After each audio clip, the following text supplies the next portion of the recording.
तो आज हम पढ़ेंगे कहानी दुबली का भूत, लेखक शूरवीर रावत।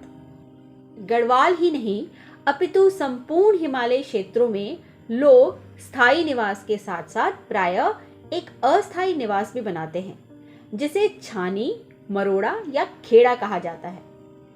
इन छानियों में कभी खेती बाड़ी बढ़ाने के लिए तो कभी हवा पानी बदलने के लिए लोग निवास करते हैं। गांव यदि ऊंचाई वाले स्थान पे होते हैं तो छानियां घाटी में बनाई जाती, और गांव घाटी में हो तो छानी ऊंचाई जगहों पर।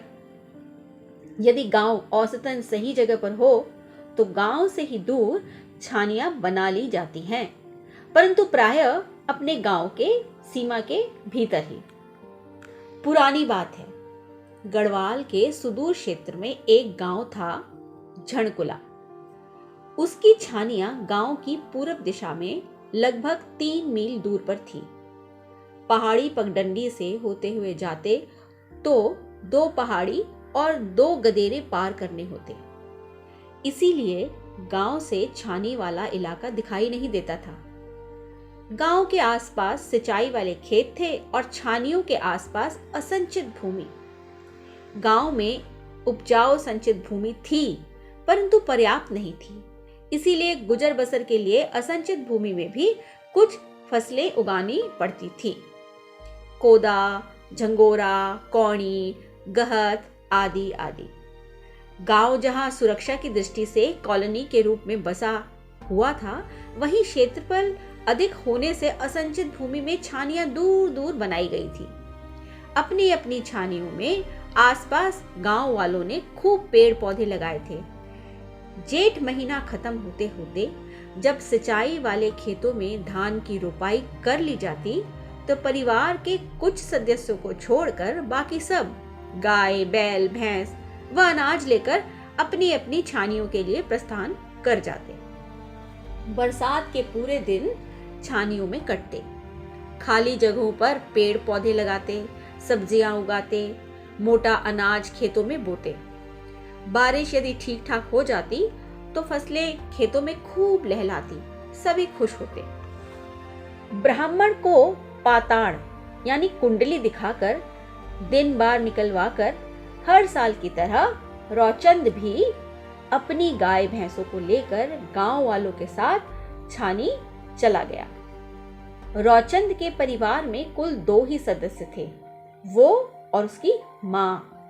उसकी माँ बताती थी कि औलाद तो 7 जन्मी थी, पर बची केवल 4, 3 बेटियां और आखिरी औलाद रौचंद। बेटियां बड़ी थी, तीनों की शादी हो गई थी। शादी तो रौचंद की भी हुई थी, परंतु शादी के 2 साल तक कोई संतान न होने पर पत्नी मायके चली गई, तो फिर लौट कर नहीं आई। जाने क्या कमी थी और किसमें थी। कई बार खबर भिजवाई, किंतु वो नहीं लौटी तो नहीं लौटी। बीवी को मनाने वो गया नहीं, मर्द जो ठहरा। औरत तो पैर की जूती होती है। गांव के बड़े बूढ़ों ने उसे यही समझा रखा था। वैसे रौचंद डील डॉल से तो ठीक ठाक था, परंतु वो वास्तव में निपट गंवार ही था।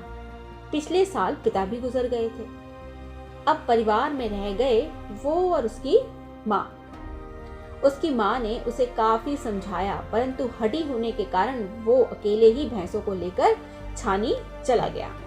गांव में माँ अकेली रह गई, क्योंकि गांव में मकान व शेष संपत्ति की चौकीदारी भी जरूरी थी। गांव के सभी बुजुर्ग लोग भी तो गांव में ही रहते थे।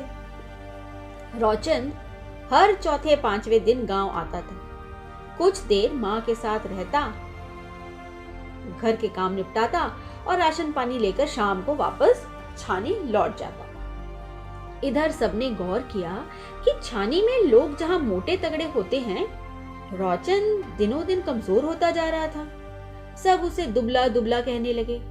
माँ को चिंता होनी स्वाभाविक थी। जानना चाहा तो रौचंद हर बार टाल जाता। गांव वालों की तर्ज पर अब माँ भी उसे प्यार से दुबली कहकर पुकारने लगी, और अब वो गांव में दुबली नाम से ही जाना जाने लगा। एक दिन माँ ने अपनी कसम देकर उससे उगलवा ही लिया, जिसे सुनकर वो दंग रह गई। दुबली यानी रौचंद ने बताया कि उसकी छानी में रोज शाम को एक भूत आता है। दुबली जो भी काम करता है भूत उसकी नकल उतारता है। मसलन वो भैंस दुहाता है तो भूत बगल में बैठकर भैंस दुहाने का उपक्रम करता है, यानी कि नकल उतारता है। वो रोटी बेलता है तो भूत भी रोटी बेलने की नकल करता है। रात को शरीर पर जब तेल मालिश करता है तो भूत भी वही करता है। वो भूत से कतई नहीं डरता है और न ही भूत उसे कोई नुकसान पहुंचाता है, लेकिन वो फिर भी कमजोर हो रहा है, पता नहीं क्यों।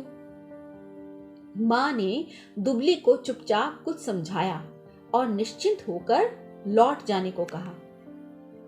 दुबली यानी रौचन शाम को छानी लौट आया। रोज की तरह वो जो जो करता रहा, भूत भी उसकी नकल करता रहा। खाना खा लेने के साथ सारे काम निपटाकर दुबली ने तेल की कटोरी निकाली और पास बैठे भूत के आगे लीस यानी चीड़ के गोंद की दूसरी कटोरी खिसका दी, जो उसे मां ने दी थी। दुबली शरीर पर तेल की मालिश करता रहा और भूत लीस की। फिर दुबली ने रुई से शरीर को पोंछा और भूत के आगे मां द्वारा दी हुई कपास रख दी। भूत कपास से शरीर पोंछने लगा, जो हाथ में कम आई और लीस के कारण शरीर पर अधिक चिपकती रही। दुबली चीड़ के जलते छिलके से अपना शरीर गौर से देखने का नाटक करने लगा कि तेल मालिश भली भांति हुई है या नहीं।